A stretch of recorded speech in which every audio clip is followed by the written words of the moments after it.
नारायणं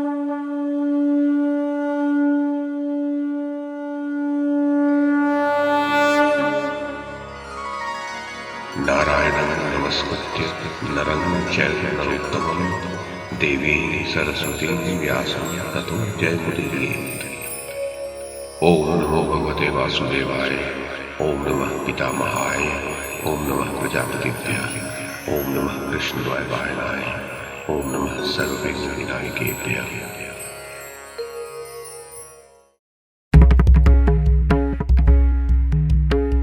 नमस्कार। महाभारत कथा श्रृंखला में आपका स्वागत है। श्रीमन महर्षि वेद व्यास द्वारा रचित महाकाव्य महाभारत को एक कथा श्रृंखला के रूप में प्रस्तुत करते हुए पिछली कड़ी में मैंने मूल संस्कृत ग्रंथ के प्रथम पर्व, जो आदि पर्व के नाम से प्रसिद्ध है, उसके चौथे उपपर्व पोलोम पर्व में कही गई पुलोमा का पुलोमा द्वारा अपहरण की जो कथा है उसे आपको सुनाया था। अब इस कड़ी में इसी पोलोम पर्व में जो रुरु और प्रम द्वारा की कथा कही गई है उसे मैं कमल किशोर आपको सुनाता हूं।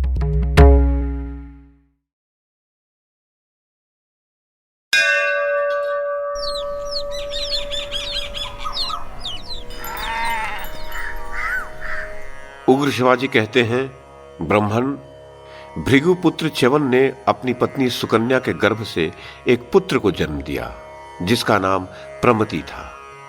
महात्मा प्रमति बड़े तेजस्वी थे। फिर प्रमति ने घृताची अप्सरा से रुरु नामक पुत्र उत्पन्न किया तथा रुरु के द्वारा प्रमद्वारा के गर्भ से शुनक का जन्म हुआ।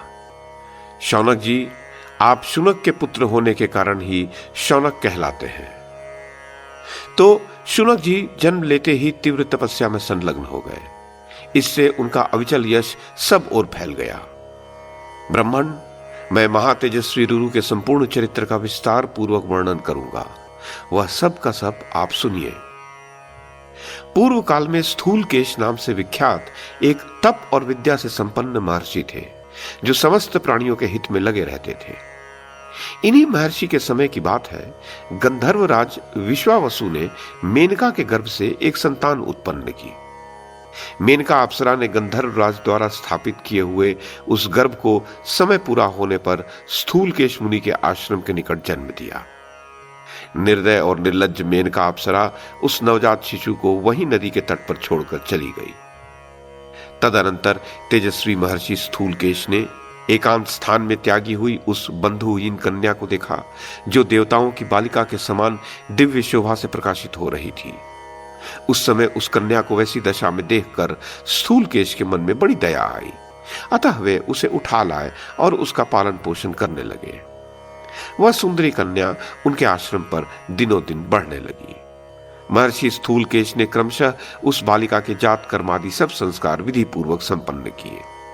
वह बुद्धि, रूप और सब उत्तम गुणों से सुशोभित हो संसार की समस्त प्रमदाओं अर्थात सुंदर स्त्रियों से श्रेष्ठ जान पड़ती थी। इसी कारण से महर्षि ने उसका नाम प्रमद्वारा रख दिया। एक दिन धर्मात्मा रुरु ने महर्षि के आश्रम में उस प्रमद्वारा को देखा। उसे देखते ही उनका हृदय तत्काल कामदेव के वशीभूत हो गया। तब उन्होंने मित्रों द्वारा अपने पिता भृगुवंशी प्रमति को अपनी अवस्था कहलवाई।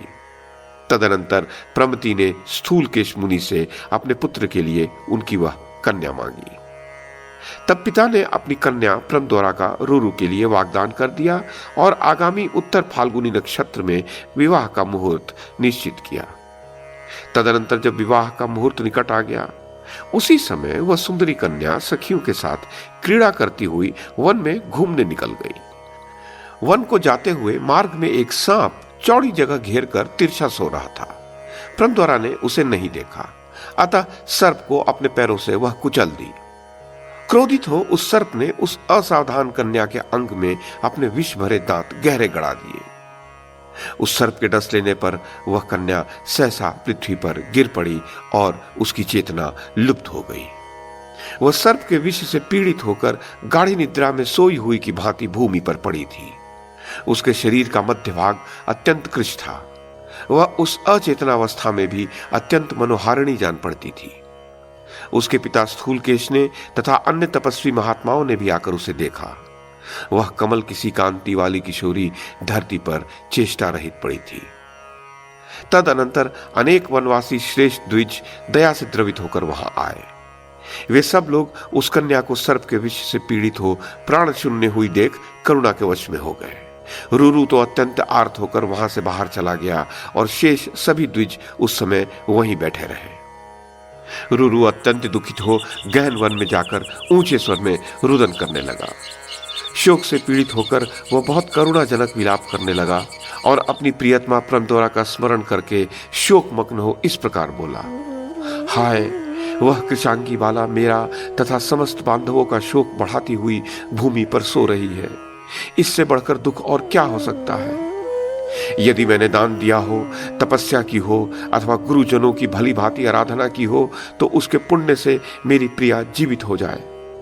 यदि मैंने जन्म से लेकर अब तक मन और इंद्रियों पर संयम रखा हो और ब्रह्मचर्य आदि व्रतों का दृढ़तापूर्वक पालन किया हो तो यह मेरी प्रिया प्रमदोरा अभी जी उठे। यदि श्री कृष्ण में मेरी अविचल भक्ति हो तो यह कल्याणी प्रमदोरा जी उठे। इस प्रकार जब रुरु पत्नी के लिए दुखित हो अत्यंत विलाप कर रहा था, उस समय एक देवदूत उसके पास आया और बोला, धर्मात्मा रुरु, तुम दुख से व्याकुल हो, अपनी वाणी द्वारा जो कुछ कहते हो वह सब व्यर्थ है, क्योंकि जिस मनुष्य की आयु समाप्त हो गई है उसे पुनः आयु नहीं मिल सकती। ये बेचारी प्रमदोरा गंधर्व और अप्सरा की पुत्री थी। इसे जितनी आयु मिली थी वह पूरी हो चुकी। अतः तात तुम किसी भी तरह मन में शोक न डालो, किंतु इस विषय में देवताओं ने एक उपाय निश्चित किया है। यदि तुम उसे करना चाहो तो इस लोक में प्रमदोरा को पुनः पा सकोगे। रुरु ने पूछा, कौन सा उपाय? देवदूत ने कहा, तुम उस कन्या के लिए अपनी आधी आयु दे दो। ऐसा करने से तुम्हारी भार्या प्रमदोरा जी उठेगी। रुरु बोला, देवश्रेष्ठ, मैं उस कन्या को अपनी आधी आयु देता हूं। मेरी प्रिया अपने श्रृंगार, सुंदर रूप और आभूषणों के साथ जीवित हो उठे।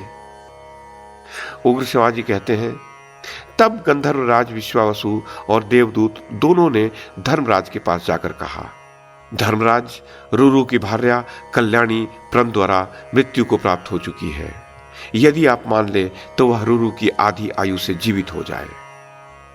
धर्मराज बोले, देवदूत, यदि तुम रुरु की भार्या प्रमदोरा को जिलाना चाहते हो तो वह रुरु की ही आधी आयु से संयुक्त होकर जीवित हो उठे। उग्र शिवाजी कहते हैं, धर्मराज के ऐसा कहते ही वह सुंदरी मुनि कन्या प्रमदोरा रुरु की आधी आयु से संयुक्त हो सोई हुई की भांति जाग उठी। तब दोनों के पिताओं ने निश्चित दिन उनका विवाह कर दिया। वे दोनों दंपति एक दूसरे के हितैषी होकर आनंद पूर्वक रहने लगे।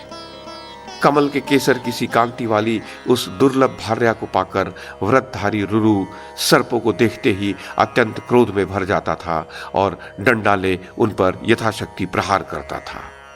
रुरु ने सर्पों के विनाश का निश्चय कर लिया था।